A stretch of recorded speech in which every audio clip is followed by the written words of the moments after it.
গ্রহণ এবং প্রজাস্বত্ব আইন আলোচনা করব। এটার মধ্যে আছেটা কি? এটা আমরা কেন পড়বো? আর আমাদের দলিলের সাথে এটা কিভাবে সম্পর্কযুক্ত বা মালিকানা যাচাই করার সাথে কিভাবে সম্পর্কযুক্ত সেই জিনিসটা আমরা দেখার চেষ্টা করব। তো আমরা ট্রাই করব ক্লাসটা ৪০ থেকে ৫০ মিনিটের মধ্যে শেষ করার জন্য এবং ক্লাসের শেষে আপনাদের প্রশ্ন এবং কোশ্চেনের উত্তর দেওয়ার আমরা অপশন রাখবো। তো সবাইকে অসংখ্য ধন্যবাদ আমাদের এই কোর্সে অংশগ্রহণ করার জন্য।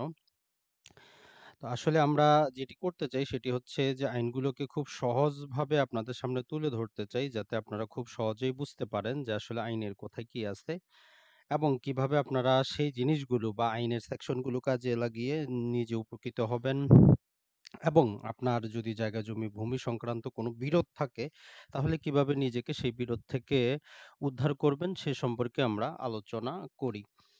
তো আজকে আমরা যে বিষয়টি নিয়ে আলোচনা করব এটি খুবই একটা লম্বা চওড়া আইন এবং আইনটা অনেক বিশাল আইন, যদিও এটা ১ ঘন্টা শেষ করা সম্ভব না। তারপর আমরা ট্রাই করব গুরুত্বপূর্ণ বিষয়গুলো আপনাদের সামনে তুলে ধরার জন্য। তো এখান থেকে আশা করি আপনারা উপকৃত হবেন। তবে আইনটা যেটা হয়েছে সেটা হচ্ছে যে টোটালি কিন্তু ইংলিশে প্রস্তুত, যেহেতু ১৯৫০ সালে প্রস্তুত করা হয়েছে।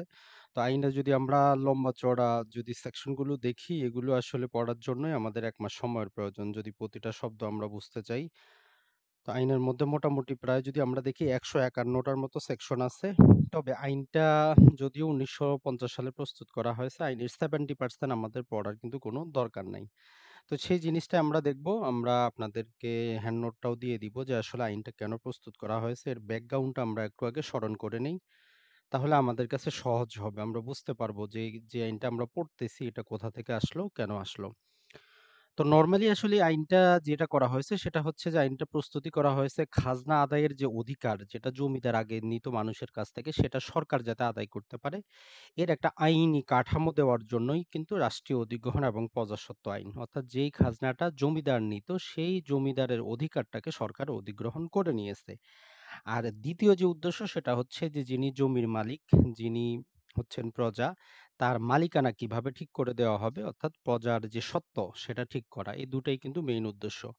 তাহলে এই টোটাল আইনটা আমরা পড়বো। একটা হচ্ছে সরকার যে অধিগ্রহণ করলো খাজনা আদায়ের অধিকার সেটা, আর হচ্ছে যে আমরা যারা রায়ত, প্রজা বা কৃষক আছেন তাদের মালিকানা সংক্রান্ত বিষয়। তো এই আইনের মোটামুটি আমরা যেটা বলবো সেটা হচ্ছে 70% কিন্তু আমাদের পড়তে হবে না। কেন পড়তে হবে না? একটু পরে আমরা আপনাদেরকে বলতেছি যে আইনটা খুবই বড় হলেও আমাদের জন্য খুব সহজ হবে। তো ১ম এ আমরা খাজনার ইতিহাস সম্পর্কে যদি একটু জানি, এই অঞ্চলে প্রায় ৪০০ বছরের ইতিহাস সংক্রান্ত ইউটিউবে আমার ৩ থেকে ৪ টি লম্বা আমাদের পেইড কোর্সের ১ম ভিডিওটা ওপেন আছে। যদি আসলে আপনারা বিস্তারিত জানতে চান ভিডিওগুলো দেখে নিতে পারবেন অথবা আমি লিংক দিয়ে দিব। তো নরমালি আমরা এই উপমহাদেশে মুঘল সাম্রাজ্য থেকে শুরু করি, যেটা ১৫২৬ থেকে শুরু হয়েছে এবং ১৭৫৭ সালে এসে শেষ হয়ে যায়। এই যে মুঘল আমলে প্রায় আমরা যদি ধরি এখানে প্রায় ২৫০ বছরের যে ইতিহাসে সেখানে আমরা ২ প্রকারের জমির মালিক পেতাম। একটাকে বলা হতো খুদকাশস, যারা স্থায়ীভাবে গ্রামে বসবাস করত, চাষাবাদ করত জমি। আরেকটা হচ্ছে যাযাবর বা অস্থায়ীভাবে আদি ভাগচাষী হিসাবে জমি চাষাবাদ করত, তাদেরকে পাইক্কাশত বলা হতো। আর এদের যে খাজনার হার ছিল, যে ফসলটা উৎপন্ন করা হবে তাকে ৬ ভাগ করা হতো। ৬ ভাগের ১ ভাগই তারা কি করত? এই যে মুঘল সাম্রাজ্যের যিনি রাজা ছিলেন তাদেরকে প্রদান করত।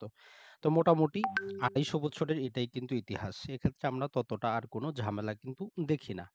কিন্তু ঝামেলা কখন শুরু হয়? যখন আমরা জানি যে ১৭৫৭ সালে যখন নবাব সিরাজউদ্দৌলার পতনের মাধ্যমে কি হয়েছে? ব্রিটিশ ইস্ট ইন্ডিয়া কোম্পানি এ অঞ্চলের ক্ষমতা গ্রহণ করে ১৭৫৭ সালে। তারই মাত্র কয়েক বছর পরে এই যে ১৭৬৫ সালে তারা এই অঞ্চলে দেওয়ানি লাভ করে। মানে হচ্ছে খাজনা আদায়ের অধিকারটা লাভ করে, কিন্তু ফৌজদারি বিচার ব্যবস্থা সেই মুঘল সাম্রাজ্যের যে নবাব ছিল তার কাছে কিন্তু থেকে যায়। তার মানে ১৭৫৭ সালে তারা আমাদের এই ভূখণ্ডের ক্ষমতা গ্রহণ করলেও ১৭৬৫ এসে তারা শুধু খাজনা আদায় অর্থাৎ দেওয়ানি সংক্রান্ত যে অধিকার সেগুলো লাভ করে। তো কালের বিভিন্ন পরিক্রমায় সর্বশেষ ১৭৯৩ সালে তারা যেটা করে সেটা হচ্ছে এই অঞ্চলের জমিগুলোকে তারা জমিদারদেরকে স্থায়ীভাবে দিয়ে দেয় বাৎসরিক কিছু রাজস্বের বিনিময়ে। তো এতটুকু জানলে আমাদের জন্য যথেষ্ট। তো আমরা যখন এই চিরস্থায়ী বন্দোবস্ত জানবো, মানে চিরস্থায়ীভাবে সম্পত্তিগুলা যে দিয়ে দেয়া হলো, এই যে সম্পত্তিগুলা ছিল এগুলার ক্ষেত্রে আমরা ৩ প্রকারের জিনিস পাবো। একটা হচ্ছে রায়ত বা প্রজা বা কৃষক যারা জমি চাষাবাদ করত, তারা কি করত? খাজনা দিত। খাজনাটা কাকে দিত তারা? জমিদারদেরকে দিত। আর জমিদাররা কি করত? রাজস্ব দিত কাকে দিত? ব্রিটিশ ইস্ট ইন্ডিয়া কোম্পানিকে। তাহলে একই জিনিস জমিদাররা যেটা দিত সেটাকে আমরা খাজনা বলি। আর যারা রায়তরা যেটা দিত জমিদারদেরকে সেটাকে আমরা খাজনা বলতেছি। আর জমিদার যেটা ব্রিটিশ ইস্ট ইন্ডিয়া কোম্পানিকে বাৎসরিক দিত সেটাকে আমরা রাজস্ব বলি। এই রাজস্ব আদায়ের জন্য তারা একটা বছরের নির্দিষ্ট দিনের সূর্যাস্ত পর্যন্ত সময় ছিল যে এই দিনের মধ্যে তাদের যে পাওনা সেটা পরিশোধ করতে হবে, না হলে জমিদারদেরকে তারা যে দিয়ে দিল তার জমিদারি নিলামে বিক্রি করে দেওয়া হবে। তো যেহেতু এই অঞ্চলে এখনকার মতো কি অত বৃষ্টিও হতো না বা সেচ ব্যবস্থাও ছিল না, প্রাকৃতিক নানা দুর্যোগের কারণে চাষাবাদ হতো না। তো কৃষক রায়ত প্রজারা ভালো করে চাষাবাদ করতে পারতেন না, তাই তারা খাজনা দিতে পারতেন না। যেহেতু খাজনা দিতে পারতেন না, জমিদাররা রাজস্ব দিতে পারতো না। আর এই যে বছরের নির্দিষ্ট সময় তারা ব্যর্থ হতো। তো এই ব্যর্থ হওয়ার কারণে তারা সূর্যাস্ত আইন বা রাজস্ব বিক্রি আইন বলে একটা আইন চালু করেছিল। এই আইনের অধীনে তারা কি করত? সম্পত্তিটা নিলামে বিক্রি করে দিত। যদি একদিন নির্দিষ্ট দিনে সন্ধ্যা পর্যন্ত যদি কোনো জমিদার তার রাজস্ব দিতে না পারতো, তার জমিটা নিলামে নতুন একজন জমিদারকে দিয়ে দেওয়া হতো।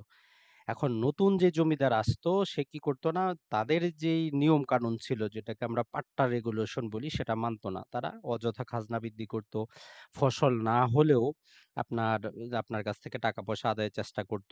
গাভী গরু বা অন্য যা কিছু আছে সেগুলো তারা নিয়ে যেত, শারীরিকভাবে মারধর করত, আটকে রাখতো। এই অঞ্চলে এই খাজনা নিয়েই চলতেছিল কিন্তু একটা সেই রকম বিরোধ। নানা আন্দোলন সংগ্রাম আছে, অনেক কিছু আছে। সেগুলো আমরা সেই ভিডিওতে আলোচনা করেছি। তো এর ধারাবাহিকতায় ১৯৪৭ সালে কি হলো? ব্রিটিশরা এই উপমহাদেশ ছেড়ে চলে গেল। যদিও ৪৭ এর আগেই এই যে জমিদারি প্রথাটা বাতিলের বিভিন্ন রকম আন্দোলন সংগ্রাম কিন্তু চলতেছিল।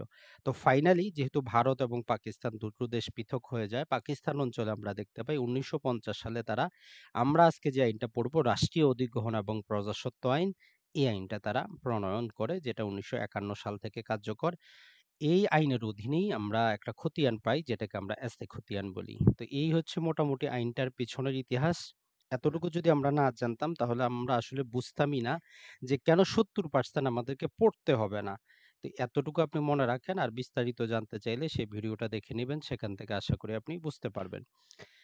তো এই আইনের মধ্যে আসলে যেই জিনিসগুলো গুরুত্বপূর্ণ বা যেই জিনিসগুলো আমরা পড়বো, যেটা আমরা বললাম আইনের মাত্র ৩০% আমাদের কাজের, বাকি ৭০% হচ্ছে তখনকার আমলে। যখন সে ১৯৫০ সালে অধিগ্রহণ করা হবে, কিভাবে করা হবে, কত টাকা ক্ষতিপূরণ দেওয়া হবে, জমিদারের জমি কতটুকু রাখা হবে, এই আনুষঙ্গিক বিষয় নিয়েই প্রায় ৭০% আইন, বাকি ৩০% এখনকার কাজের। এখন যে ৭০% কাজের না তাই বলে সেগুলো বাদ দেওয়ার কিছুই নাই। আইনটাকে বলবৎ রাখার জন্য আইনের মধ্যে সেগুলো রাখা কিন্তু বাধ্যতামূলক। তো এই আইন থেকে আমরা অগ্রক্রয় সম্পর্কে জানতে পারবো যে আপনার জমি, আপনার পাশের জমি যদি আপনার কাছে বিক্রি না করে কিভাবে আপনি অগ্রক্রয় করবেন। আমরা যে ইউসুফ্যাকচারি মর্টগেজ যেটা পড়েছি ট্রান্সফার অফ প্রপার্টি অ্যাক্টে, এখানে এক প্রকারের বন্ধক বা মর্টগেজ আছে, খাই-খালাসি বন্ধক। আপনার আপনার জমি যদি নদীতে ভেঙে যায় স্বীকিস্তি এবং পয়স্তি যাকে বলে এই সংক্রান্ত বিধিবিধান পাবো। জমিগুলো আমাদের কেন খাস হয়ে যায়, কোন আইনে সরকার খাস করে, কি কারণে খাস করে। এটা ছাড়া আমরা নামজারি, জমা খারিজ, জমা একত্রীকরণ এই সম্পর্কে বিস্তারিত এখানে জানতে পারবো। এটা ছাড়া আমরা রেকর্ড সংশোধন বিষয়ে জানতে পারবো, ল্যান্ড সার্ভে ট্রাইব্যুনাল সম্পর্কে জানতে পারবো এবং এদের আপিল, রিভিউ, রিভিশন সম্পর্কে জানতে পারবো। আরো জানতে পারবো খাজনা অনাদায়ে বকেয়া কত টাকা হবে, কত বছর পর্যন্ত বকেয়া থাকলে সরকার আদায় করতে পারবে না। তো মোটামুটি এই ৯টা জিনিসই আজকে আমাদের আলোচনার বিষয়। আর এই ৯টাই আপনার জন্য গুরুত্বপূর্ণ। এর বাইরে ওই আইনে যত কিছু আছে 70% আপনার না দেখলেও চলবে। এগুলো কোনো কাজেরই না। শুধু আইনটাকে বলবৎ রাখার জন্য আজকের দিনেও সেগুলো সেখানে আছে।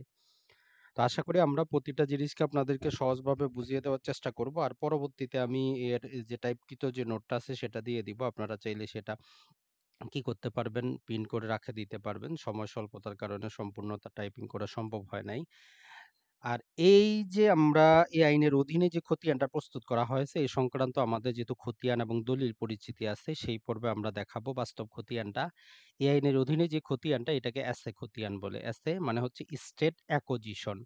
এই খতিয়ানটা যেহেতু পাকিস্তান আমলে হয়েছে এই আইনের অধীনে, এই জন্য তাকে পিএস বলে বা পাকিস্তান সার্ভে। এই অঞ্চলে এটা চালু হওয়ার সাথে সাথেই কিছু বিরোধ দেখা দেয়। আবার নতুন করে সেই অঞ্চলে তাৎক্ষণিক করা হয়। এজন্য মডিফাইড রেকর্ড বলা হয়।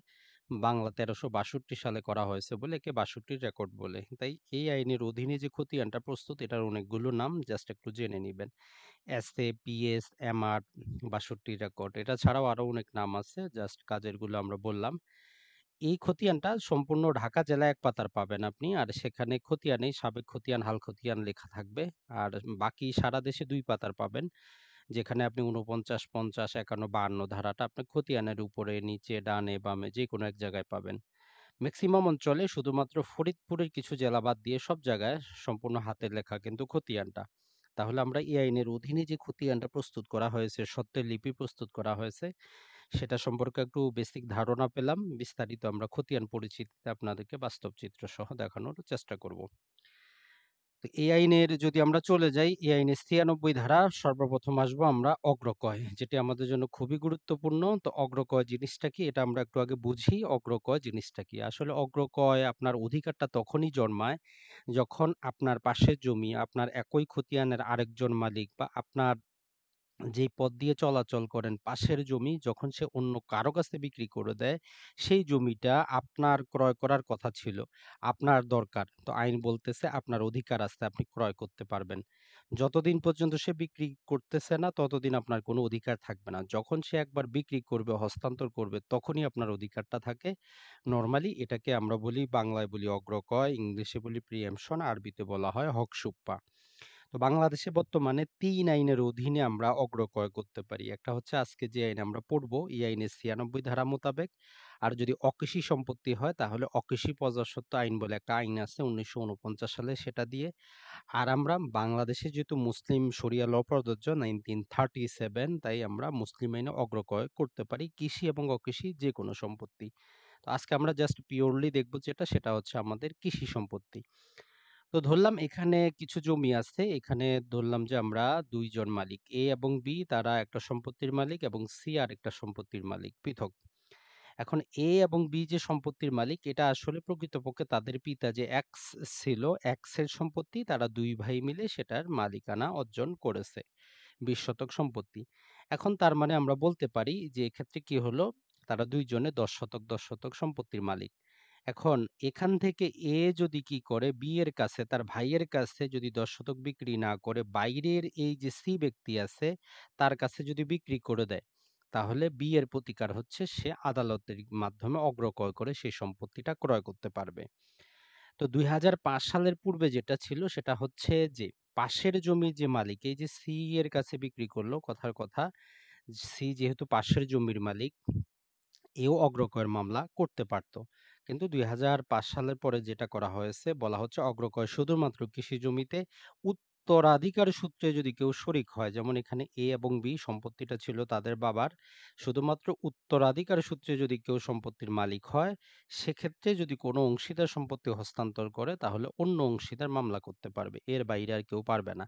তাহলে আমরা কৃষি জমির ক্ষেত্রে অগ্রক্রয় শুধুমাত্র উত্তরাধিকার সূত্রে কেউ যদি মালিক থাকে তখনই আমরা অগ্রক্রয়ের মামলা করতে পারবো এই আইনের অধীনে। তো এখানে আরেকটু বুঝার বিষয় আছে, যখন এই এ এবং বি বাবার সম্পত্তি উত্তরাধিকার সূত্রে কিন্তু পরস্পরে আপোষ করে নিল, বন্টন বাটোয়ারা দলিল করে নিল, পৃথক খতিয়ান যখন খুলে এইরকম ১০ শতক ১০ শতক যদি পৃথক করে ফেলে, তখন যদিও সম্পত্তিটা তাদের পিতার ছিল উত্তরাধিকারী সূত্রে, কিন্তু সেটার অগ্রক্রয় চলবে না। কেন? যেহেতু তারা বাটোয়ারা দলিল রেজিস্টার্ড করেছে, পৃথক খতিয়ানে তারা কি করতেছে, খাজনা দিচ্ছে, তাই এক্ষেত্রেও অগ্রক্রয় চলবে না। তো আমরা এক কথায় বলতে পারি কৃষি সম্পত্তির অগ্রক্রয় শুধুমাত্র উত্তরাধিকারী সূত্রে যদি কেউ শরিক হয় তখনই করা যাবে। এখন এক্ষেত্রে আরেকটা বলতে পারি, এখন এ এবং বি এখানে যদি তারা ক্রয় সূত্রে যদি মালিক হইতো, এ যদি তার সম্পত্তিটা সি এর কাছে বিক্রি করত, বি কিন্তু কৃষি জমি অগ্রক্রয়ের মামলা করতে পারবে না। কেন? কারণ এই আইনে স্পষ্টই বলে দিচ্ছে শুধু উত্তরাধিকারী সূত্রে। ক্রয় সূত্রে ২ জন পার্টনার, আপনার পার্টনার যদি জমি আপনার কাছে বিক্রি না করে আপনার কিচ্ছু করার নাই, যার কাছে বিক্রি করবে সেই জমির মালিক। তো আশা করি আমরা এটুক বুঝতে পেরেছি। তাহলে কৃষি সম্পত্তির অগ্রক্রয় হয় আমাদের রাষ্ট্রীয় অধিগ্রহণ এবং প্রজাস্বত্ব আইনের ৯৬ ধারায়। এতটুকু জানা থাকলে আপনার যথেষ্ট। এখন এই যে আপনি অগ্রক্রয়টা করবেন, কতদিন পরে জানতে পারবেন? কেউ তো তথ্য গোপন করতে পারে। তো নরমালি যখন আপনি একটা সম্পত্তি হস্তান্তর করেন, যখন যৌথ মালিকানার সম্পত্তি আপনি হস্তান্তর করেন, এই আইনের ৮৯ ধারা বলে আপনি কি করবেন? যে এসিলেন্ট অফিসে আমরা জানি একটা এলটি নোটিশ সেন্ড করা হয়। এসিলেন্ট অফিসে সাব রেজিস্ট্রেশন অফিস থেকে একটা সম্পত্তি হস্তান্তর রসিদ যেই নোটিশ সেটা এসিলেন্ট অফিসে পাঠানো হয়। পাশাপাশি যদি সহ অংশীদার থাকে, যেমন এখানে খতিয়ানে মালিক ছিল ২ জন, অন্য যে মালিক তাকেও একটা নোটিশ দেওয়ার বাধ্যবাধকতা কিন্তু আছে। অনেক ক্ষেত্রে দেওয়া হয়, অনেক ক্ষেত্রে দেওয়া হয় না। এখন বলতেছে যদি এইরকম সহ অংশীদারকে সাব রেজিস্ট্রেশন অফিস থেকে যদি নোটিশ করা হয়, যেদিন থেকে নোটিশ পাবে ২ মাসের মধ্যে, আর যদি নোটিশ যদি না করা হয়, যেদিন থেকে উনি জানতে পারবে ২ মাসের মধ্যেই তাকে আদালতে অগ্রক্রয়ের জন্য মামলাটা করতে হবে। তবে এক্ষেত্রে একটা আবার ব্যতিক্রম দিয়ে দিয়েছে, বলতেছে যে আপনি ১০ বছর পরে জানবেন এমনটা হবে না। সর্বোচ্চ একটা বিক্রয় দলিল রেজিস্ট্রেশন হওয়ার ৩ বছরের মধ্যে আপনাকে মামলাটা করতে হবে। তাহলে কৃষি সম্পত্তির ক্ষেত্রে ৩ বছরের অধিক হইলে আপনি আর অগ্রক্রয় করতে পারবেন না। এখন অগ্রক্রয়ের জন্য কত টাকা আপনাকে দিতে হবে? যদি ধরলাম আমরা দলিলে ৳১,০০,০০০ মূল্য উল্লেখ করা আছে, তাহলে আপনাকে দলিল মূল্যটা আদালতে জমা করতে হবে, অর্থাৎ ৳১,০০,০০০। ওই ৳১,০০,০০০ উপর আবার আপনাকে ২৫% ক্ষতিপূরণ। তার মানে আরো ৳২৫,০০০। আর যেদিন থেকে বিক্রয় দলিল রেজিস্টার্ড হলো, সেদিন থেকে আপনি কতদিন পরে মামলা করতেছেন, এর মধ্যবর্তী সময়ের জন্য আপনাকে ৮% সরল সুদ আপনাকে জমা করতে হবে। এটা ছাড়া পরবর্তীতে যদি আদালত নির্দেশ দেয়, যেমন যে ব্যক্তি ক্রেতা সে নামজারি করতে পারে, সে সম্পত্তিটার খাজনা দিতে পারে। তো এর জন্য আনুষঙ্গিক যে টাকা পয়সা খরচ হবে সেটাও যদি আদালত নির্দেশ দেয় আপনাকে খরচটা জমা করতে হবে। তাহলে একটা অগ্রক্রয় মামলা করার জন্য আপনাকে ৪ প্রকারের খরচ দিতে হচ্ছে। দলিলে যে মূল্য থাকবে সেটা, সেই মূল্যের ২৫% ক্ষতিপূরণ, আপনার দলিল রেজিস্ট্রেশন থেকে যেই দিন পর্যন্ত মামলাটা করবেন মধ্যবর্তী সময়ের জন্য বাৎসরিক ৮% হারে সুদ, আর আদালত যদি নির্দেশ দেয় তাহলে আনুষঙ্গিক খরচ আপনাকে জমা করতে হবে। এটা ছাড়া কোর্ট ফি আইনে আপনাকে ৳২০০ কোর্ট ফি দিয়ে মামলাটা করতে হয়। তো এক্ষেত্রে আপনার পক্ষে যদি ডিক্রি আসে, আদালত যিনি নতুন ক্রেতা তাকে বলবেন যে ২ মাসের মধ্যে যাতে আপনাকে একটা সাবকবলা দলিল করে দেয়। এর নির্দেশ দেওয়া থাকে 60 ডেজ এর মধ্যে। তবে নরমালি যখন এরকম বিরোধ চলে, কেউ করে দিতে চায় না, তখন আপনি আদালতে আরেকটা দরখাস্ত দিলে পরবর্তী ২ মাসে আদালত নিজের থেকে কি করেন, আদালত যোগে সাবকবলা দলিল রেজিস্ট্রেশন করে দেন। এই দলিল রেজিস্ট্রেশন করার জন্য পৃথক করে আপনাকে আর সাব রেজিস্ট্রেশন অফিসে কোনো খরচ দিতে হয় না। যেহেতু আপনি এখানে কি করতেছেন ২৫% ক্ষতিপূরণ দিয়েই দিচ্ছেন। তাই পৃথক করে আপনার আর কোনো প্রকার সেখানে খরচ দেওয়ার প্রয়োজন নাই। তো মোটামুটি এটা হচ্ছে আমাদের কৃষি সম্পত্তির অগ্রক্রয় সংক্রান্ত, যেটা আমাদের রাষ্ট্রীয় অধিগ্রহণ এবং প্রজাস্বত্ব আইন। আজকের এই যে ভিডিও আমাদের লেকচার এখানে এটি আলোচনা করা আছে। তো আপনারা যদি এটা যদি পড়তে যান, আসলে এটার মধ্যে অনেক লম্বা চড়া জিনিস বলা আছে। ইংলিশে যদি পড়তে যান, এটা পড়ার জন্যই আপনার ১ ঘন্টা লাগবে। কারণ আইনগুলো এমনভাবে লিখা হয়, যারা আসলে আইন যদি পড়তে আপনি না জানেন, আপনি কিন্তু এটা সারাদিন যদিও পড়েন, তারপরেও সেখান থেকে কিন্তু কিছু বুঝতেই পারবেন না। লম্বা চড়া যে আসলে বলতেছেটা কি? যদি আমরা এই যে দেখি ৯৬ ধারায় রাইট অফ প্রিএম্পশন। তো যারা ইংলিশে পড়তে চান আপনি চাইলে পড়ে নিতে পারবেন। আর এই আইনের সর্বশেষ একটা ধারা আছে যেটা আদালতের নির্দেশের কারণে স্থগিত আছে। সর্বশেষ ধারাটা হচ্ছে ১৪ নাম্বারটাও আপনাদেরকে আমরা একটু বলে দিব। সেটা হচ্ছে, এই আইনে বলতেছিল যদি বাড়িঘর থাকে সেটা এই আইনের অধীনে কি করা যাবে না, এই আইনের অধীনে অগ্রক্রয় করা যাবে না। কিন্তু আদালত বলতেছে যে না, এই আইনের অধীনে আপনি কি করতে পারবেন, আদালতে অগ্রক্রয়ের মামলা করতে পারবেন, তাতে কোনো প্রকার সমস্যা হবে না। আর এই আইনটা আরেকটা সেভিং যেটা করতেছে যে আপনি মুসলিম আইনে অগ্রক্রয় করতে এই আইন কোনো প্রকার বাধা আপনাকে দেয় না। আর ১৬ নাম্বার যেটা আমরা বলতেছিলাম যে এই যে সেকশনটা হোম স্টেট বলা হয়, নরমালি ৩৩% পর্যন্ত গ্রামের যে বাড়িঘর এটাকে হোমস্টেড বলে। এটাকে যদি আমরা ল্যান্ড রিফর্ম অর্ডিন্যান্স পড়ি, গ্রামের বাড়ির ৩৩ শতকের মধ্যে আপনি কোনো ব্যাংক আপনাকে লোন দিবে না, কারণ তারা এটা নিলাম করতে পারবে না, বিক্রি করতে পারবে না। এটা একটা প্রটেকশন দেওয়া আছে। তো এই ১৬ নাম্বার সেকশনটা আদালতের কারণে এটা স্থগিত আছে। কারণ আদালত বলতেছে যে না, গ্রামের সম্পত্তি আপনি বাড়িঘরের যে সম্পত্তি সেটাও এই আইনের অধীনে অগ্রক্রয় করতে পারবেন। তাই ১৬ নাম্বারটা আমরা যখন পড়বো এটাকে বাদ দিয়ে পড়বো। আর ১৭ নম্বর বলতেছে এই আইনের অধীনে যাই কিছু বলা থাকুক, যে মুসলিম যে ল গুলো আছে সেটার মধ্যে আপনি মুসলিম আইনে অগ্রক্রয় করতে পারবেন। তো আমরা অন্য কোনো ভিডিওতে আপনাদেরকে তুলনামূলক অগ্রকয়গুলোর একটা ভিডিও দিয়ে দেওয়ার চেষ্টা করব, যেখানে আপনি কৃষি সম্পত্তির অগ্রকয়, অকৃষি এবং মুসলিম আইনে একসাথে বুঝতে পারেন। তো যাক, এটা ছিল আমাদের একটা সেকশন ৯৬ টা। এখন এই ৯৬ নাম্বার যে সেকশনটা আমরা পড়লাম, এটা কিন্তু আমাদের জন্য খুবই গুরুত্বপূর্ণ ছিল। কারণ কি? কারণ হচ্ছে যে অগ্রকয়ের মামলার ক্ষেত্রে অনেক ক্ষেত্রে যেটা হয়, আদালত যোগে যখন আপনাকে একটা স্থাপকবলা দলিল করে দিবে, তখন আপনি চিন্তা করেন পরবর্তীতে আপনি এই দলিলটা কোথায় পাবেন? তো মনে রাখবেন, যখন এরকম আদালত যোগে যদি করে দেওয়া হয়, আপনার দায়িত্ব হচ্ছে সেই আদালত থেকেই সেই আদালতের যে ডিক্রিটা দিল সেটাই সাব রেজিস্ট্রেশন অফিসে নিয়ে আসা। সাব রেজিস্ট্রার রেজিস্ট্রেশন আইনের ৮৯ ধারায় যাই কিছু বলা থাক, এরকম যদি কোনো দলিল আসে, সে ১ নাম্বার রেজিস্ট্রারে লিখে রাখতে বাধ্য, এবং সেখান থেকে আপনি পরবর্তীতে কি করতে পারবেন? সার্টিফাইড কপি উত্তোলন করতে পারবেন যখন আপনার যা প্রয়োজন হয়। তারপরে আমরা চলে যাই আজকের ভিডিওর দ্বিতীয় অংশে। আমরা সহজ করে আপনাদেরকে বোঝানোর চেষ্টা করি, সেটা হচ্ছে নামজারি, জমা ভাগ এবং জমা একত্রীকরণ। এটা আমরা অনেকেই বুঝি, খাজনা খারিজ তো আমরা সবাই বুঝি। তো এক্ষেত্রে এই আইনের অধীনে যেটা আপনাকে বুঝতে হবে, যে ধরলাম আপনার একই গ্রামে একই মৌজার মধ্যে এখানে ৫ শতক সম্পত্তি আছে, তার অন্যদিকে আরো ৫ শতক আছে, আর এক জায়গায় ২ শতক সম্পত্তি আছে। হয়তো আপনি পৃথক, পৃথক সময় ক্রয় করেছেন। কোনোটা ২০০০ সালে, কোনোটা ২০১০, কোনোটা হয়তো আজকে। তো নরমালি আমরা যখন জমি ক্রয় করি, আমরা কি করি? নামজারি করি, তখন আমাদের খতিয়ানের সৃষ্টি হয়। তো আপনার কাছে যদি এরকম ৩ টা জমির ৩ টা খতিয়ান থাকে, অর্থাৎ আপনি একই ব্যক্তি, একই মৌজায় আপনার ৩ টা খতিয়ান। নরমালি যেটা হয়, যদি আমার বাস্তব অভিজ্ঞতা বলি, আমারও একই মৌজায় ৪ টা জমির ৪ টা খতিয়ান আছে। তো এই আইনের ১১৬ ধারা বলতেছে, এইরকম যদি একই মৌজায় একই গ্রামে কারো একাধিক যদি খতিয়ান থাকে, আইন বলতেছে যে সবগুলা খতিয়ানকে একসাথে করে একটা খতিয়ানে রূপান্তরিত করতে হবে। তার মানে হচ্ছে, একই মৌজায় আপনার যদি একাধিক সম্পত্তি থাকে, একাধিক সম্পত্তি যদি একাধিক খতিয়ান থাকে একই ব্যক্তির, সবগুলোকে আমরা কি করব? একসাথে করে একটা খতিয়ান করব। এইটাই ক্ষমতা দিচ্ছে ১১৬ ধারা। এটা হচ্ছে জমা একত্রীকরণ। তাহলে আমরা যে বলি নামজারি, জমা ভাগ, জমা একত্রীকরণ, এটাই হচ্ছে জমা একত্রীকরণ, অর্থাৎ একটা খতিয়ানই হবে আপনার। এখন আসি আমরা আইনের দ্বিতীয় যেটি, সেটি হচ্ছে যে ধরলাম এটি হচ্ছে একটা সম্পত্তি, এই যে একটা মৌজা, এর মধ্যে আপনাদের ২ জনের ভাই, ভাই হতে পারেন, পার্টনার হতে পারেন, ২ জনে আপনারা এখানে ১০ শতক সম্পত্তি আছে, ২ জনই ৫ শতক, ৫ শতক সম্পত্তির মালিক। তো ২ জনে কি করেছেন? আপনারা একটা খতিয়ান প্রস্তুত করেছেন। যেহেতু একই দলিলে ক্রয় করেছেন, একটা খতিয়ান আছে। তো এই আইনের ১১৭ বলতেছে, আপনারা যদি চান যে আপনার অংশটা আপনি পৃথক করে নিবেন, আপনি বাটোয়ারা দলিল করবেন। সেই দলিল মূলে আপনার ৫ শতক আপনার নামে খতিয়ান তৈরি করে দেওয়া হবে। আপনার পার্টনারের ৫ শতক আপনার পার্টনারের নামে খতিয়ান করে দেওয়া হবে। তার মানে একটা যে খতিয়ানটাকে যখন আপনি সাবডিভিশন করবেন, ভাগ করবেন, এটাই আলোচনা করে ১১৭, অর্থাৎ পৃথক, পৃথক কি হবে? খতিয়ানের সৃষ্টি হবে। তাহলে পূর্বেরটা ছিল আমাদের একই ব্যক্তির একই মৌজায় একাধিক খতিয়ান থাকলে সেটাকে একসাথে করা, আর এটা হচ্ছে যে একই খতিয়ানে একাধিক ব্যক্তি থাকলে তাদেরগুলো পৃথক করে দেওয়া। তো এই আইনের ১১৭ ধারা এটাই বলে যে আপনি পৃথক করতে পারবেন।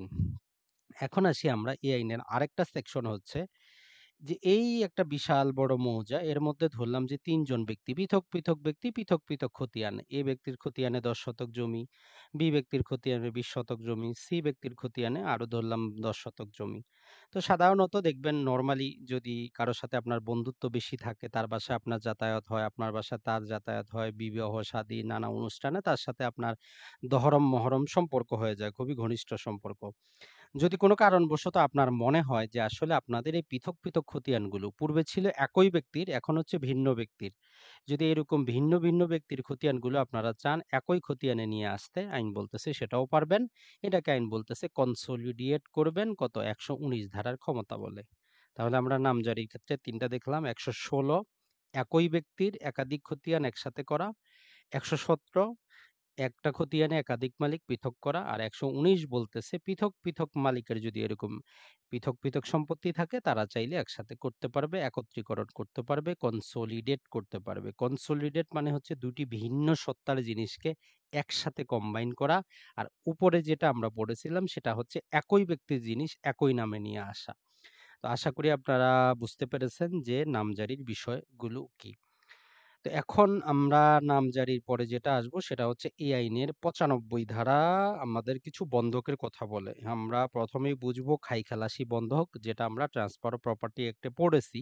কিন্তু তারপরেও একটু বুঝতে হবে, কারণ এটা না বুঝলে আমরা এই আইন কি বলতেছে সেটা কিন্তু বুঝবো না। যে ধরলাম একজন ব্যক্তির ৫০ শতক সম্পত্তি আছে। এই ৫০ শতক থেকে ১ বছরে যেভাবেই হোক সে ৳২০,০০০ ইনকাম করে। নানা প্রকার ফসলাদি করে হোক বা যাই হোক।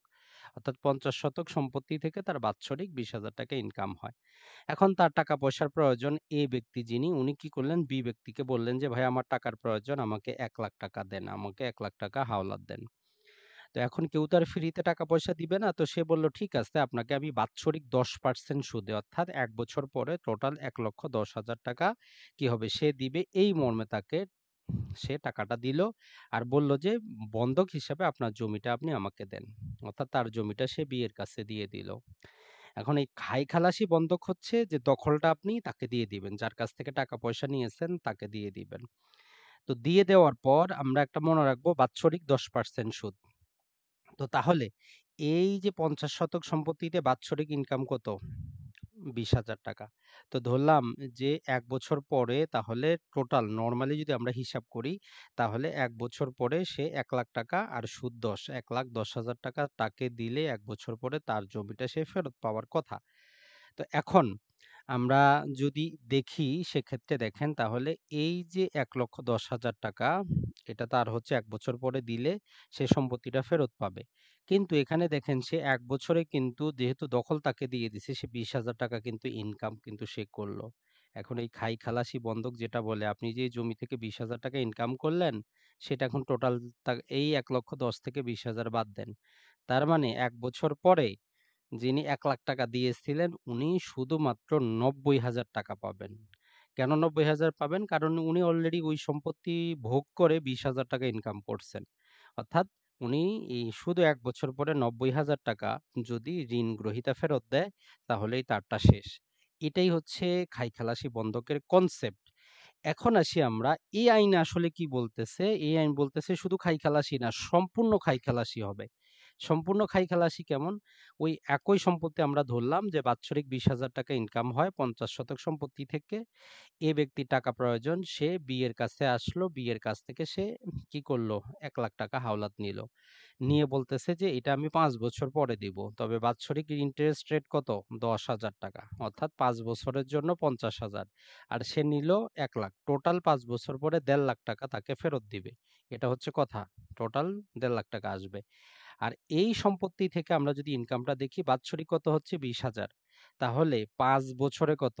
৳১,০০,০০০ কিন্তু এই সম্পত্তির কি আছে? ইনকামই আছে। তো এখন এই সম্পূর্ণ খাই-খালাসিতে বলতেছে, এখানে যদিও ৳১,০০,০০০ মুনাফা হইল, ৳১,৫০,০০০ সুদ হইল, খাই-খালাসি হইলে ৳৫০,০০০ ব্যাক দিতে হইতো। কিন্তু সম্পূর্ণ খাই-খালাসি এভাবে বলতেছে যে, "কোনো টাকা পয়সা দেওয়া হবে না। আপনি সর্বোচ্চ ৭ বছর পর্যন্ত বন্ধক রাখতে পারবেন। ওই সম্পত্তিটা আপনি উপভোগ করে যে টাকা পয়সা ঋণ নিয়েছেন সেটা অটোমেটিক শোধ হয়ে যাবে।" এখন এটা আরেকবার আমরা বুঝি যে ৳১,০০,০০০ উনি কি করেছিলেন? ১০% সুদে লোন দিলেন। আর এই লোনের বিনিময়ে উনি একটা জমি ছিল, সেটা যার কাছ থেকে লোন নিছেন তার কাছ থেকে দিছে, তাকে রাখছেন। ৳২০,০০০ করে ইনকাম আছে। সম্পূর্ণ খাই-খালাসির কনসেপ্ট হচ্ছে, এটা করা হয়েছিল যারা কৃষক ছিল, মাহাজন, যাতে তাদের জমিটা ক্রয় করে না নেয় সুদের জন্য। এজন্য ওদেরকে প্রটেকশন দেওয়ার জন্য এই ধারাটা ইনক্লুড করে বলতেছে, সর্বোচ্চ আপনি ৭ বছর পর্যন্ত কি করতে পারবেন? এরকম যদি টাকা পয়সা হাওলাত দেন, আপনি টাকা পয়সার বিপরীতে সম্পত্তিটা দখলে রাখতে পারবেন। অটোমেটিক যতদিন আপনি ভোগ করছেন সে অনুযায়ী টাকা পরিশোধ। অর্থাৎ ৭ বছর পরে যিনি ৳১,০০,০০০ নিছিলেন উনি ৳১ ও দিবেন না, কোনো সুদও দিবেন না, কিচ্ছু দিবেন না। টোটাল তার যে ঋণটা সেটা অটোমেটিক পরিশোধ হয়ে যাবে। এটা করার মেইন কারণ আমরা বললাম, যেহেতু পূর্বে মানুষ অনেক গরিব ছিল, কৃষি জমি চাষাবাদ করা হতো না, করলেও সেখানে ফসল হতো না। আর তখন মহাজন যারা ছিল তারা এইরকম কৃষকদেরকে ঋণ দিয়ে জমিগুলো ক্রয় ক্রয় করে নিত, যেহেতু তারা টাকা পয়সা পরিশোধ করতে পারত না। তাই কৃষি সম্পত্তি শুধু খালাসি বন্ধক দেওয়া যাবে। অর্থাৎ ৳১,০০,০০০ আপনি কাউকে দিচ্ছেন, তার সম্পত্তিটা আপনি ৭ বছর পর্যন্ত সেটা উপভোগ করেন, যত খুশি সেখান থেকে ইনকাম করেন। ৭ বছর পরে আপনি যে ৳১,০০,০০০ দিলেন, ৳১ ফেরত পাবেন না। ৭ বছর পরে জমিটাও তাকে দিয়ে দিতে হবে। অর্থাৎ সম্পত্তির মাধ্যমেই ঋণটা পরিশোধ হয়ে যাবে অটোমেটিক। সর্বোচ্চ ৭ বছর পর্যন্ত আপনি সম্পত্তিটা দখলে রাখতে পারবেন। আর যদি কেউ দখল ফেরত না করে, আপনার আদালতে যাওয়ারও প্রয়োজন হবে না। বলতেছে যে রেভিনিউ অফিসার মানে হচ্ছে এসিল্যান্ডের কাছে যদি আবেদন করা হয়, এসিল্যান্ডই আইনি পদক্ষেপ নিয়ে ওই জমিটার দখল উদ্ধার করে দিবেন। তবে এই যে বন্ধকি দলিল যেটা হবে, এটা অবশ্যই আপনাকে রেজিস্ট্রেশন করতে হবে। আর আইনের সাথে ৯৫ এ ধারা যুক্ত করে আরেকটা কথা বলা হচ্ছে, আমরা ৬ প্রকারের বন্ধক কিন্তু পড়েছি। সেখানে একটা ইংলিশ বন্ধক পড়েছি, কটকবলা, যেটা অনেক অঞ্চলে অনেকেই জানেন। কটকবলা হচ্ছে একটা বিক্রয় দলিল হয় যে আপনি সম্পত্তিটা বিক্রয় করে দিলেন। সাথে আবার একটা চুক্তিপত্র হয়। যদি আপনি এতদিনের মধ্যে টাকাটা পরিশোধ করে দেন, তাহলে ওই বিক্রয় দলিলটা বাতিল হবে। অর্থাৎ সম্পত্তিটা আপনার কাছেই থাকবে। তো এই আইনের ৯৫ ক ধারা বলতেছে, এইরকম যদি আপনি কটকবলাও করেন কৃষি সম্পত্তি, সেটাও এই আমরা পূর্বে যেটা বললাম সম্পূর্ণ খালাসি হবে। তারপরে বলতেছে, যদি এই টাকা পয়সাও যদি গ্রহণ করে সম্পত্তি যদি যিনি ঋণ দিয়েছিলেন তার দখলে থাকে, তাহলে সেটাও কি হবে? এই সম্পূর্ণ খালাসি, অর্থাৎ কমপ্লিট ইউজুফ্যাকচারি মর্টগেজ হিসাবে পরিগণিত হবে। তাহলে আমরা এখন বলবেন যে, ভাই আমরা কি ট্রান্সফার অফ প্রপার্টি অ্যাক্ট এটা অনুসরণ করব, না রাষ্ট্রীয় অধিগ্রহণ এটা অনুসরণ করব? তো কৃষি জমির ক্ষেত্রে আপনাকে এটাই অনুসরণ করতে হবে, কারণ ওইখানে বলে দিচ্ছে যে নট উইথ স্ট্যান্ডিং এনিথিং, অন্য আইনে কি আছে তা দেখার বিষয় না। কৃষি সম্পত্তি আপনি শুধু সম্পূর্ণ খালাসি, মানে আপনি ৭ বছর পরে ৳১ দেওয়ার দরকার নাই, আপনার জমি আপনি ফেরত পাবেন। আর যিনি এখন ঋণ দিবেন, এখন তার ইচ্ছা, সে যদি ৳১,০০,০০০ দিতে চায়, তাকে হিসাব করতে হবে যে সম্পত্তিটা সে চাষাবাদ করবে তার থেকে সে ৭ বছরে কত টাকা ইনকাম করতে পারবে। যদি সে ৳৪-৫ লাখ ইনকাম করতে পারে, অর্থাৎ ৳১,০০,০০০ বেশি ইনকাম করতে পারে, তাহলে সে ঋণ দিবে, না হলে সে আরো কম দিবে। এটাও যে প্রোটেকশন দেওয়া হয়েছে শুধুমাত্র যারা গরিব কৃষক ছিলেন, যাতে তাদের জমিটা থাকে, নষ্ট না হয়, এজন্যই। তো আশা করি আপনারা এই যে ৯৫ এবং ৯৫ এ এই ২ টি ধারা বুঝতে পারলেন। এটাই হচ্ছে রাষ্ট্রীয় অধিগ্রহণে আমাদের যে জিনিসটা আছে বন্ধক সংক্রান্ত বিষয়। তো উপরে আমরা কি করেছি? নামজারিটা পড়েছি। তো আসলে নামজারি কত প্রকার হবে বা নামজারি কেন করা হয়? তো মনে রাখবেন, আইনের যদি আমরা ১৪৩ নাম্বার সেকশন দেখি, এখানে বলতেছে নামজারি বা রেকর্ড সংশোধনটা এটা ২ কারণে হতে পারে। একটা হচ্ছে হস্তান্তরের কারণে, আরেকটা হচ্ছে উত্তরাধিকারের কারণে। ২ কারণে বলতেছে, তারপরেও যদি আরো এক্সট্রা অনেক কারণ দেওয়া আছে। নরমালি আমরা যখন একটা দলিল করি, আমাদের কিন্তু দায়িত্ব না আবেদন করা। রাষ্ট্রীয় অধিগ্রহণ প্রজাস্বত্ব আইন বলে, যেহেতু হস্তান্তরের সাথে আমরা একটা নোটিশ দিয়ে দিই, ৮৯ ধারা মোতাবেক একটা এলটি নোটিশ দিয়ে দেই। এটা এসিলেন্ট সাহেবের দায়িত্ব। উনি নিজে থেকে সেই নোটিশটা পাওয়ার পরে আপনাকে নোটিশ করবে যে, ওই দলিলটা নিয়ে আসেন, আপনার নামে নামজারি আমরা করে দিব। কিন্তু নরমালি বাংলাদেশে করা হয় না। অর্থাৎ দলিল রেজিস্ট্রেশনের সাথে যেই নোটিশটা এসিলেন্ট সাহেবের কাছে যায়, ওই এলটি নোটিশ মূলে এসিলেন্ট নামজারি করবে। আরেকটা হচ্ছে উত্তরাধিকারী সূত্রে যদি সম্পত্তি হয়, যখন ওই ব্যক্তির সম্পত্তি উনি মারা গেলেন, তখন যারা উত্তরাধিকারী থাকবেন তারা একটা বাটোয়ারা দলিল করবেন। ওই বাটোয়ারা দলিল দিয়ে যার অংশ মোতাবেক পৃথক করে নামজারি করে দেওয়া হবে। তো এটা করা হচ্ছে ১৪৩ ধারার ক্ষমতা বলে। এর সাথে আরো কিছু আছে, যেমন সরকার যদি জমি অধিগ্রহণ করে, সরকার যদি জমি ক্রয় করে, জমি যদি শিকস্তি হয়ে যায়, জমি যদি পয়স্তি হয়ে যায়, এই জমি যদি কোনো কোম্পানি বা রিয়েল এস্টেট কোম্পানি যদি অ্যাকুইজিশন করে, তখনও নামজারি করা হয়। তো শুধুমাত্র বেসিক অর্থে বললে, সম্পত্তি হস্তান্তরিত হলে অথবা উত্তরাধিকারী সূত্রে হলে কি করা হয়? নামজারি করা হয়। তাহলে নামজারির জন্য আমরা টোটাল ৪ টা সেকশন পাবো। এইটা মনে রাখলে আপনার চলবে। কখনো ভুলার দরকার নাই। ১১৬, ১১৭, ১১৯ আর ১৪৩। এই ৪ টা সেকশনের ক্ষমতা বলেই নামজারিগুলো করা হয়। তো নামজারি বর্তমানে যেভাবে করা হয়, তার একটা ওভারভিউ যদি আমরা নেই, এখন বর্তমানে বাংলাদেশে অনলাইনে আপনাকে আবেদন করতে হয়। আপনি অনলাইনে ওয়েবসাইটে গেলে করতে পারবেন। তো সেখান থেকে আবেদনপত্র যেটা, সেখানে ৳২০ কোড ফি লাগিয়ে আপনাকে এসিল্যান্ড অফিসে জমা করতে হয়। তো জমা করার পরে এসিল্যান্ড সাহেব কি করেন? সিগনেচার করে তহসিল অফিসে পাঠিয়ে দেন। এখন যাবতীয় কার্যক্রম তহসিলদার করেন। উনি রেকর্ড যাচাই বাছাই করে, যদি খতিয়ান প্রস্তুত করার প্রয়োজন মনে করেন, যদি প্রস্তুত হবে মনে হয়, তখন উনি প্রস্তাবিত খতিয়ান তৈরি করে আবার এসিল্যান্ডের কাছে পাঠান। এসিল্যান্ড তখন আপনাকে একটা নির্দিষ্ট দিনে বলে যে আপনি আপনার মূল দলিলগুলো নিয়ে আসেন, এত তারিখে শুনানি আছে। তো তারপর যদি আপনার পক্ষে যদি রায় আসে, তখন আপনাকে খতিয়ান সরবরাহ করা হয়। ৪-৫ দিন পরে আপনাকে ৳১১৫০ পেমেন্ট করতে হয়। তো এগুলো করার পরে আপনি এগুলো নিয়ে তখন আবার তহসিল অফিসে যাবেন। সেখানে ২ নাম্বার বইয়ে আপনি হোল্ডিং খুলবেন। হোল্ডিং খুলে খাজনা প্রদান করবেন। এটা হচ্ছে নরমাল ইজি ওয়ে, ২ মিনিটে প্রসেসটা এভাবেই। তাহলে আমরা নামজারির জন্য এসিল্যান্ড অফিসে আবেদন করব, তহসিল অফিসে না। তহসিল অফিসে শুধু আমরা খাজনা দিব। এখন আসি আমরা যেই বকেয়া খাজনা সংক্রান্ত বিষয়ে রাষ্ট্রীয় অধিগ্রহণ এবং প্রজাস্বত্ব আইনে কিছু কথা বলে যে খাজনাগুলো আমরা কি হিসাবে দিব। বলতেছে যে খাজনা দিব আমরা বাংলা বছর হিসাবে, অর্থাৎ খাজনা আমরা ইংরেজি বছর হিসাবে দিব না, খাজনা দিব বাংলা বছর হিসাবে। আর খাজনা কখন বকেয়া হবে, বলতেছে যে না, খাজনা আপনার যখন চৈত্র মাসের ৩০ তারিখ যখন পার হবে তখনই আপনার খাজনাটা বকেয়া হবে।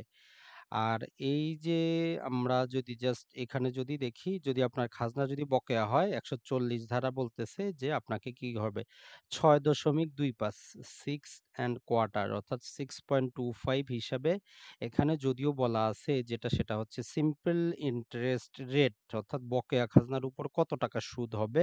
তো চক্রবৃদ্ধি হারে যদিও নেওয়া হয়, আসলে আইন বলতেছে সিম্পল ইন্টারেস্ট রেট হবে।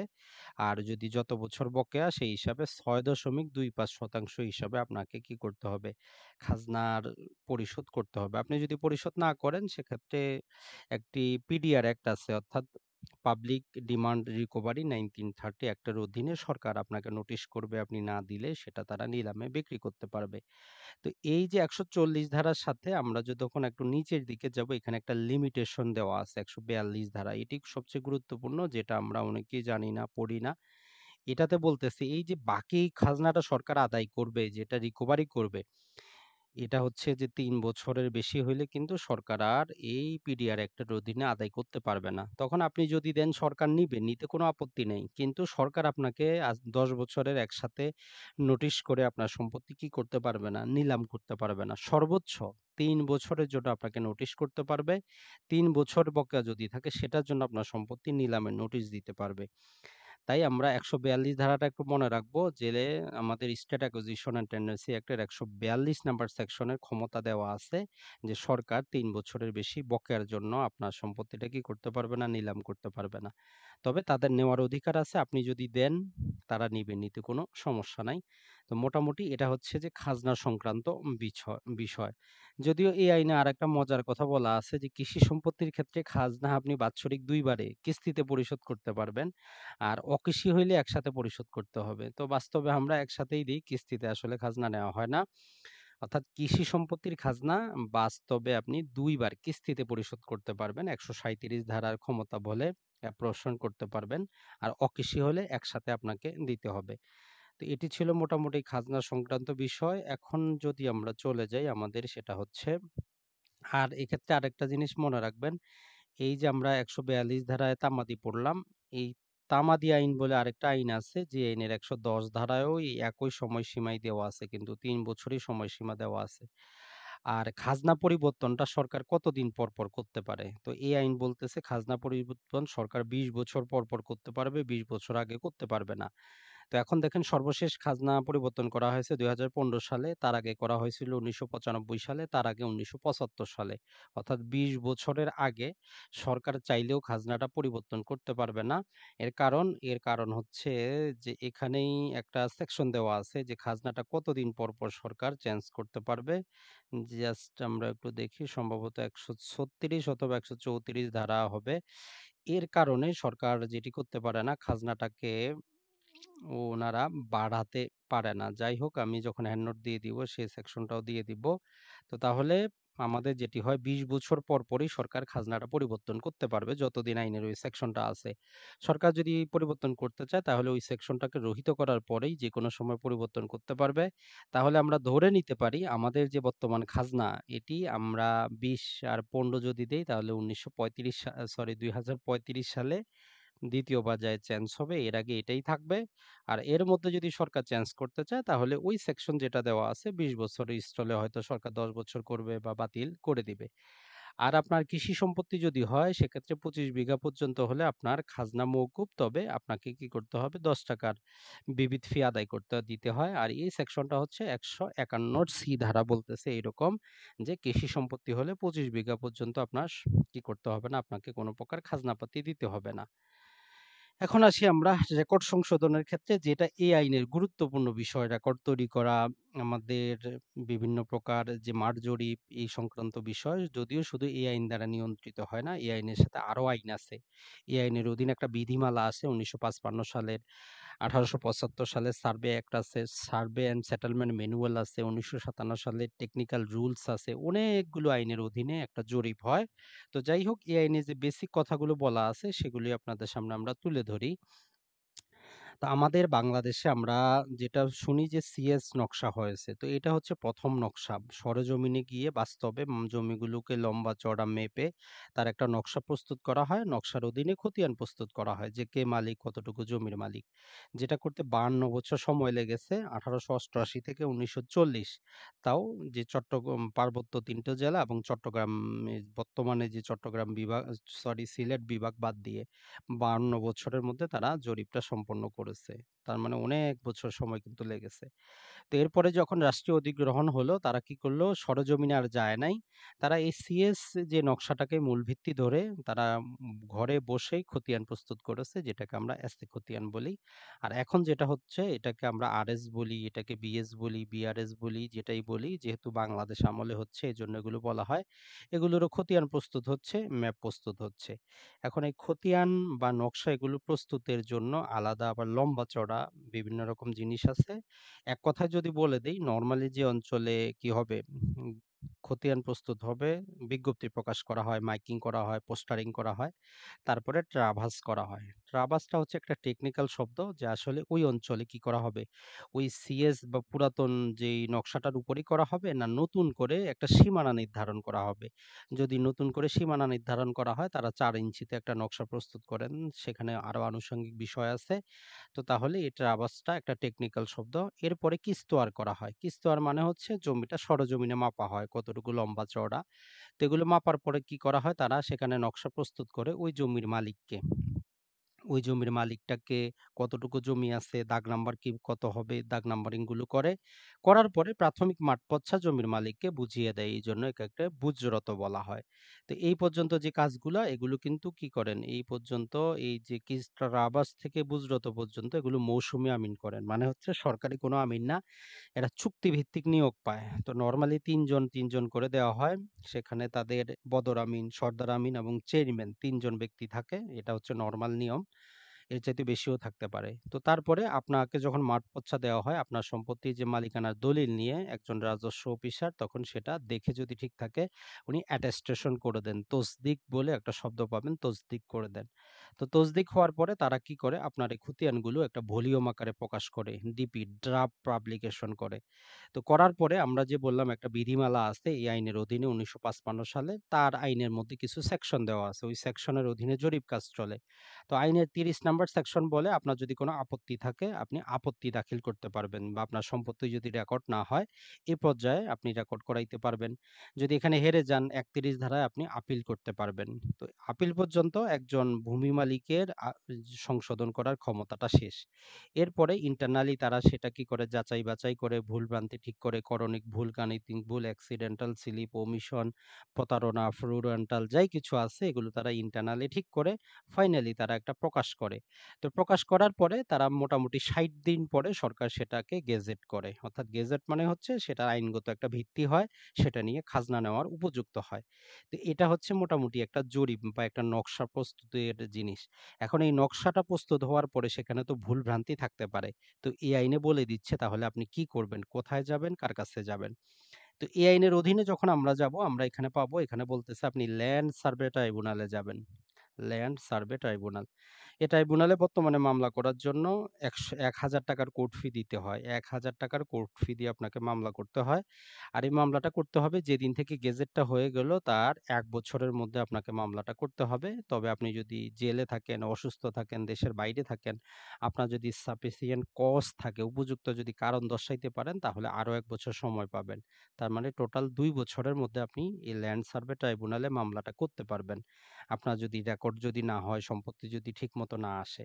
তো এই ট্রাইব্যুনালে যদি আপনি সংক্ষুব্ধ হন, তারা বলতেছে ল্যান্ড সার্ভে আপিলের ট্রাইব্যুনালে আপনি যেতে পারবেন। যদিও এখন পর্যন্ত একটাও তৈরি করা হয় নাই। গত এত বছরে প্রায় ২০০৫ থেকে এখন ২০২১ গত ১৬ বছরেও ল্যান্ড সার্ভে আপিল ট্রাইব্যুনাল তৈরি করা হয় নাই। যদিও হাইকোর্টে অতি সম্প্রতি নির্দেশনা দিয়েছে যে ৩ মাসে তৈরি করার জন্য, হয়তো অতি দ্রুতই তৈরি হবে।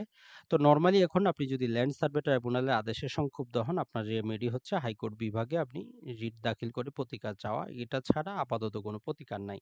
আর যদি আপনার মনেই নেই ১০ বছর, ২০ বছর, ৩০ বছর হয়ে গেছে, কখন আপনার গেজেট হয়েছে কিছুই নেই, তখন আপনি সিভিল আদালতে, যেই আমরা দেওয়ানি আদালত বলি, এই আদালতে স্পেসিফিক রিলিফ অ্যাক্টের ৪২ ধারায় ঘোষণামূলক মামলা করে আপনি প্রতিকার পেতে পারেন। তার মানে আপনার রেকর্ডে যদি ভুল হয়, আপনার জরিপকাল যদি গেজেট হয়, তখন আপনি ল্যান্ড সার্ভে ট্রাইব্যুনালে যাবেন এবং যদি পরবর্তী অনেক বছর পরে জানতে পারেন, তাহলে স্পেসিফিক রিলিফ অ্যাক্টের ওই ৪২ ধারায় আপনি ঘোষণামূলক মামলা করবেন। তো মনে রাখবেন, এই ল্যান্ড সার্ভে ট্রাইব্যুনাল আপনার মালিকানা দ্বন্দ্ব নিরসন করবে না। শুধুমাত্র আপনার মালিকানা থাকলে যদি রেকর্ড না হয়, সেইটাই তারা করতে পারবে। তবে সম্প্রতি আমরা দেখেছি ভূমি মন্ত্রণালয় আরেকটা গেজেট জারি করে বলতেছে, যদি আপনার করণিক ভুল থাকে, যেমন খতিয়ানে আপনার নামের ভুল আছে, অংশের সামান্য ভুল আছে, সেখানে যে টোটাল হিস্যার ভুল আছে, অর্থাৎ যেগুলোর কারণে আপনার মালিকানা কমবে না, বাড়বে না, এইরকম যদি ভুলভ্রান্তি থাকে, লম্বা চওড়া একটা লিস্ট আছে, সেটা আমি দিয়ে দেওয়ার চেষ্টা করব। তাহলে আপনাকে মামলা করার প্রয়োজন নাই। আপনি এসিল্যান্ড বরাবর আবেদন করলে উনি আপনার এই খতিয়ানটা সংশোধন করবে। তবে একটাই বললাম, আপনার জমি যদি কম রেকর্ড হয়, তাহলে কিন্তু এসিল্যান্ড বরাবর আবেদন করে লাভ হবে না। যদি নামের ভুল থাকে, অংশের ভুল থাকে সামান্য, অর্থাৎ ২ জন পার্টনার দলিলে ঠিক আছে 50-50 হওয়ার কথা, 40 এবং 60 হইছে। তো এক্ষেত্রে আপনি এসিল্যান্ড বরাবর আবেদন করলে উনি ঠিক করে দিতে পারবেন। কিন্তু আপনার জমি ৬০ শতক কিন্তু রেকর্ড হইছে ৫০ শতক, বাকি ১০ শতক অন্য জনের নামে, তখন কিন্তু আপনাকে আদালতে মামলা করতে হবে। তো এটি ছিল মোটামুটি ল্যান্ড সার্ভে ট্রাইব্যুনাল সংক্রান্ত বিষয় এই আইনের অধীনে। এখন এই আইনে আরো যে কথাগুলো বলে, আমরা যে এই রেকর্ডগুলো তৈরি করব, নামজারি এগুলো হবে, এগুলোর বিরুদ্ধে যদি আপনি সংক্ষুব্ধ হন, কি করবেন? তো আপনি হলে আপিল করবেন, রিভিউ করবেন, রিভিশন করবেন। ৩ টা জিনিস করতে পারবেন। আর এটি আমরা একটু পৃথক করে নিয়েছি যে যারা এখানে আছেন, যেহেতু আমরা মাত্র ৪ মিনিটের মতো বাকি আছে, তারপরেও সহজে বলে দেই যে আসলে আপিল যে আমরা করব, আপিল জিনিসটা কি এটা একটু আমরা বুঝি। আপিল হচ্ছে যদি যে আইনটা আপনি পড়তেছেন, ওই আইনে যদি আপনাকে ক্ষমতা দেওয়া থাকে, তখন আপনি আপিল করতে পারবেন। অর্থাৎ আইনে যদি উল্লেখ করা থাকে আপনি সংক্ষুব্ধ হইলে আপিল করতে পারবেন, তাহলে আপিল করতে পারবেন। আপিলটা হচ্ছে পক্ষদ্বয়ের অধিকার। মানে হচ্ছে ২ পক্ষই করতে পারে। যিনি নিজেকে মনে করবেন সংক্ষুব্ধ, উনি কি করতে পারেন? আপিল করতে পারেন। আপিলটা করা হয় হায়ার ফোরামে। হায়ার ফোরাম বলতে, যেমন ধরেন আপনি এসিল্যান্ডের আদেশে সংক্ষুব্ধ হইলেন, আপনি তখন এডিসির কাছে যাবেন। এসিল্যান্ডের আদেশে সংক্ষুব্ধ হয়ে আপনি সরাসরি কি করতে পারবেন না? ওই বিভাগীয় কমিশনার বা ভূমি আপিল বোর্ডে যাইতে পারবেন না। আপনাকে স্তর ভিত্তিক যাইতে হবে। অর্থাৎ এসিল্যান্ড থেকে বড় হচ্ছেন এডিসি। তাই আপনি আপিলটা করবেন হায়ার ফোরামে। অর্থাৎ যিনি আদেশটা দিল তার ঊর্ধ্বতম কর্মকর্তার কাছে। আর আপনি যখন আপিল করেন, সেক্ষেত্রে নরমালি আইনগত এবং ঘটনাগত ২ টা বিষয় দেখা হয়। যদি কোনো আইনের কারণে উনি আপনার নামজারিটা বাতিল করেন বা না করতে চান, অথবা যদি আপনার দলিলে নানা প্রকার ভুলভ্রান্তি থাকে, তো ২ টো বিষয় নিয়ে আপনি আপিলটা করতে পারবেন। এসিলেন নিজে থেকে বা কোনো আদালত নিজে থেকে আপিলটা চালু করতে পারবে না। আর এটা আমরা জাস্ট দেওয়ানি মামলার জন্য এখানে ইনক্লুড করেছি। যদি দেওয়ানি কোনো মামলায় আপনি আপিল করতে চান আদালতে, তাহলে আপনাকে মামলা করার সময় যত টাকা প্রয়োজন হইছে, তত টাকার আবার কোর্ট ফি দিতে হবে। তো এটা হচ্ছে আপনার আপিল। এখন চলে আসি আমরা রিভিশন। তো আপনি এই আইনের অধীনে কিন্তু এই কাজগুলো করতে পারবেন। রিভিশনটা হচ্ছে পক্ষদ্বয়ের অধিকার প্লাস আদালতের অধিকার। অর্থাৎ যদি এসিলেন মনে করেন বা এডিসি মনে করেন, বিভাগীয় কমিশনার যদি আপনার রেকর্ডটা দেখে মনে করে যে এখানে ভুলভ্রান্তি আছে, উনি নিজে থেকে আপনাকে নোটিশ করতে পারে যে আপনি আসেন, আপনার এই খতিয়ানে বা এই রেকর্ডে ভুল আছে। একই রকম নিম্ন আদালত কোনো যদি রায় দেয়, উচ্চ আদালত যদি মনে করে এখানে ভুল আছে, ভ্রান্তি আছে, আইনের অপপ্রয়োগ হয়েছে, তাহলে আদালত নিজে থেকে কি করতে পারবে? রিভিশন চালু করতে পারবে। রিভিশনটা নরমালি যেটা করা হয়, এটাও হায়ার ফোরামে করা হয়। এর কারণ পূর্বে রিভিশন শুধুমাত্র হাইকোর্টে করা হতো। তো এখন জেলাভিত্তিক আদালতগুলোতেও কি করা যায়? রিভিশন করা যায়। ওই ক্ষমতা দেওয়া আছে ২০০৩ সালের পরে। তার মানে রিভিশনটা হায়ার ফোরাম অথবা হাইকোর্ট এই ২ জায়গায় করা হয়। আর এক্ষেত্রে শুধু আইনগত বিষয়টা দেখা হবে যে যদি নামজারি বাতিল করেন, কোন আইনে বাতিল করলেন, তার সেই ক্ষমতাটা আছে কিনা? বা আপনার কোনো যদি মামলায় আপনি হেরে যান, কোন আইনের কারণে হেরে গেলেন, আইনগত কোনো দুর্বলতা আছে কিনা এ বিষয়। আর আইনে আপনার রিভিশনের ক্ষমতা দেওয়া থাকতে পারে, নাও থাকতে পারে। না থাকলেও আপনি রিভিশন করার সুযোগ পাবেন। আর মামলা করতে একই প্রকার আপনাকে খরচ দিতে হবে মূল মামলার মতো। এখন আসি আমরা রিভিউ। রিভিউটা হচ্ছে আপনার যেকোনো পক্ষ করতে পারে, আদালত নিজের থেকেও কি করতে পারে? রিভিউ করতে পারে। অর্থাৎ আপনার নামে একটা নামজারি হয়ে গেছে, এসিল্যান্ডের মনে হইলে এটা আপনার নামে হওয়া উচিত না। উনি আপনাকে নোটিশ করে বলতে পারে, "আপনি আবার আসেন। এই যে আমি জাজমেন্ট যেটা দিয়েছি, আদেশ যেটা দিয়েছি, এটা আমি আবার রিভিউ করতেছি, চেঞ্জ করতেছি।" এটা আইনে ক্ষমতা দেওয়া থাকে। তো রিভিউটা হয় একই ফোরামে, মানে হচ্ছে যে আদালত বা যেই ব্যক্তি রায় দিল তার কাছে আমরা আবেদন করি বা সে নিজে থেকেই সেটাকে করে। এখানে আইনগত এবং ঘটনাগত দুটো বিষয়ই সেখানে বিবেচনায় থাকতে পারে। আর আইনে যদি অধিকার না দেওয়া থাকলেও কি করা যাবে? রিভিউ করা যাবে। আইনে যদি অধিকার নাও দেওয়া থাকে তারপর আপনি রিভিউ করতে পারবেন। নরমালি দেওয়ানি আদালতে ৯০ দিনের পরে যদি আপনি রিভিউ করেন সেক্ষেত্রে আপনাকে মূল মামলার মতো খরচ দিতে হয়। আর ৯০ দিনের আগে করলে সেখানে শিডিউলভুক্ত হিসাবে সামান্য খরচ আছে। তো এই আইনে এই ৩ টাই আছে। জাস্ট এক্সট্রা আমরা একটু রেফারেন্স শব্দটাও শুনি, ওইটা জেনে নিব। যদিও এটা এই আইনের অধীনে নাই রেফারেন্সটা। নরমালি আদালতে কোনো মামলা করলে যদি আইনগত কোনো বিষয়ে যদি আদালত বা কোনো পক্ষ মনে করে উচ্চ আদালতের ব্যাখ্যার প্রয়োজন, তখন তারা হাইকোর্ট বিভাগে সেই বিষয়টা নিয়ে তারা কি করতে পারে? আদালতের দৃষ্টি আকর্ষণ করতে পারে। এটাই হচ্ছে রেফারেন্স। এখন এইটা আমরা কেন জানলাম? এই আইনের অধীনে যখন আপনি নামজারির জন্য আবেদন করবেন, রেকর্ড সংশোধনের জন্য আবেদন করবেন, দেখেন ১৪৭ আর ৪৮ ২ টা জিনিস বলে। কার কাছে করবেন, কত দিনের মধ্যে করবেন। আপনি একটা নামজারির জন্য আবেদন করলেন, তো আবেদন করার পর এসিলেন্ট সাহেব কি করলেন? যেকোনো কারণবশত হোক উনি আপনার সেটা যদি প্রত্যাখ্যান করেন, তাহলে আপনাকে ৩০ দিনের মধ্যে কি ২ টো অপশন থাকে। হয় আপনি আপিল করেন অথবা আপনি ওই এসিল্যান্ডের কাছে আবার রিভিউ করেন। আপনি যদি রিভিউ আবেদন দাখিল করেন আপনি আপিল করতে কিন্তু পারবেন না। তাহলে আপনি ৩০ দিনের মধ্যে আপিলটা করবেন। আর যদি আপিল না করেন এসিল্যান্ডের কাছেই রিভিউ করেন। আর যদি উনি অনুমোদন করে দেন আপনার নামজারি, তাহলে আপনি সেটি হোল্ডিং খুলবেন, হোল্ডিং খুলে খাজনা দিবেন। এতটুকুই যথেষ্ট। তো ধরলাম এসিল্যান্ড সাহেব নাকচ করলেন, আপনি ৩০ দিনের মধ্যে আপিল করলেন কার কাছে? এডিসি মানে হচ্ছে যে অতিরিক্ত জেলা প্রশাসক রাজস্বের কাছে। তো উনিও আপনার কথা শুনল না। উনিও প্রত্যাখ্যান করে দিল।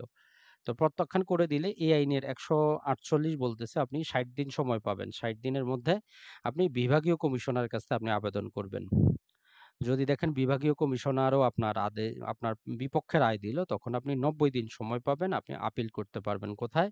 ভূমি আপিল বোর্ডে আপিল করতে পারবেন। এটাই হচ্ছে সর্বোচ্চ জায়গা। রেকর্ড সংক্রান্ত বিষয়, নামজারি সংক্রান্ত বিষয় যদি আপনার এই আইনের অধীনে প্রতিকার পেতে চান, তাহলে ৩০, ৬০, ৯০ এই হচ্ছে আপনার নির্দিষ্ট সময়। এগুলোর মধ্যেই করতে হবে। যদি এরপরেও আপনি সংক্ষুব্ধ হন, তখন আপনি দেওয়ানি আদালতের আশ্রয় নিবেন।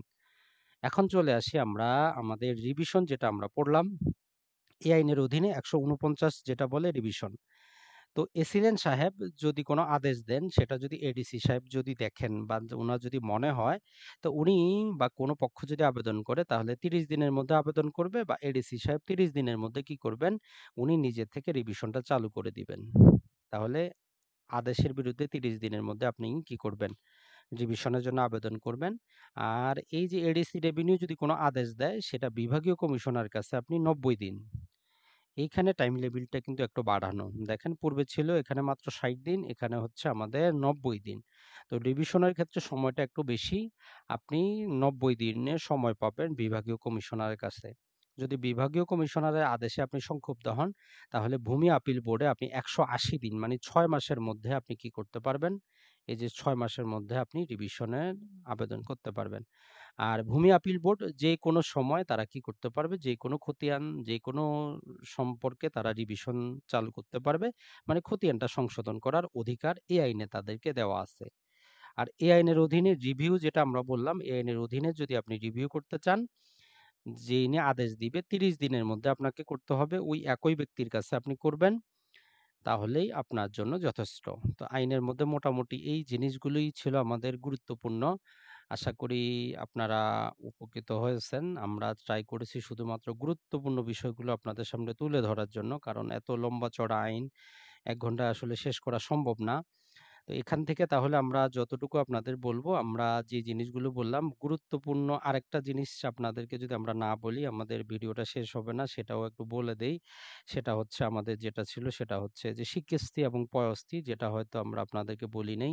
তো এটা জাস্ট আমরা একটু ২ মিনিটে বলে দেই। আইনের যে ৮৬ নাম্বার ধারা বলতেছে, আপনার যদি জমি যদি নদীতে যদি ভেঙে যায়, অর্থাৎ অনেক অঞ্চলে যে অঞ্চলে নদী আছে, যদি ভেঙে যায় তাহলে আপনি কি করবেন?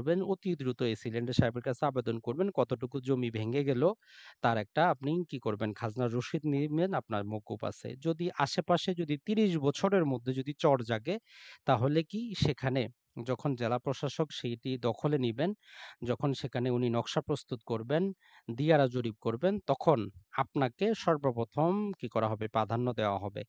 তখন আপনি ওই যে আপনি খাজনা মকুব করেছিলেন সেটা ডকুমেন্ট হিসাবে ব্যবহৃত হবে। তবে আপনার সম্পত্তি যদি ৬০ বিঘার বেশি হয় তাহলে আপনি ফেরত পাবেন না। অথবা আপনার সম্পত্তি ৫৮ বিঘা আছে, আপনার ৪ বিঘা ভেঙে গিয়েছিল। আপনি কিন্তু ৪ বিঘা পাবেন না, মাত্র ২ বিঘা পাবেন। কারণ ৬০ বিঘার বেশি সম্পত্তির মালিকানা অর্জন করতে পারবেন না। তাহলে শিকস্তি হচ্ছে জমি যদি ভেঙে যায় ৩০ বছরের মধ্যে যদি চর জাগে আপনি সেই জমি ফেরত পাওয়ার অধিকার রাখেন। এটাই হচ্ছে এখন পর্যন্ত নিয়ম। আর যদি হচ্ছে নদীর বুকে যদি চর জাগে, এই চরগুলো সরকারের সম্পত্তি, আপনি এগুলো দাবি করতে পারবেন না। অর্থাৎ পয়ঃস্থি যাকে হয় সেটা হচ্ছে সরকারি সম্পত্তি। আশা করি এটি আপনারা বুঝলেন। আর সর্বশেষ যে জমির সিলিংটা এই আইনের অধীনে যেটা আছে এটা কার্যকর না, ৩৭৫ বিঘা না। এজন্য আরেকটা আইন আছে, সেটা হচ্ছে ল্যান্ড রিফর্ম অর্ডিন্যান্সের অধীনে ৬০ বিঘা হচ্ছে সর্বোচ্চ একজন কৃষি সম্পত্তির মালিক হইতে হবে, এর বেশি পারবে না। আর যেটা বলি সেটা হচ্ছে ৯২ ধারাটা একটু আমরা পড়ে দেই। ৯২ ধারা বলতেছে, যদি কেউ জমির উত্তরাধিকারী না রেখে মারা যায় তাহলে ওই জমি সরকারি খাস জমি হিসাবে গণ্য হবে। কেউ যদি সরকার বরাবর তার সম্পত্তি কি করে সমর্পণ করে সেটা খাস জমি হবে। কেউ যদি বাড়িঘর ত্যাগ করে ৩ বছর পর্যন্ত জমিকে অনাবাদি রেখে দেয়, খাজনাপাতি না দেয়, তার সম্পত্তি খাস হবে। কেউ যদি উত্তরাধিকারের হিসাবে সম্পত্তি পায়, ৫ বছর পর্যন্ত যদি চাষাবাদ না করে, তার সম্পত্তি খাস হবে। এটাই হচ্ছে মোটামুটি। আর কোপা পর্তন নিষিদ্ধ। কোপা মানে হচ্ছে সাবলেট, অর্থাৎ আপনি ইজারা নিলেন, নিয়ে আরেকজনকে ভাড়া দিবেন, এইরকম করা যাবে না। এটা নিষিদ্ধ। তো মোটামুটি এগুলোই ছিল আমাদের রাষ্ট্রীয় অধিগ্রহণ এবং প্রজাস্বত্ব আইন।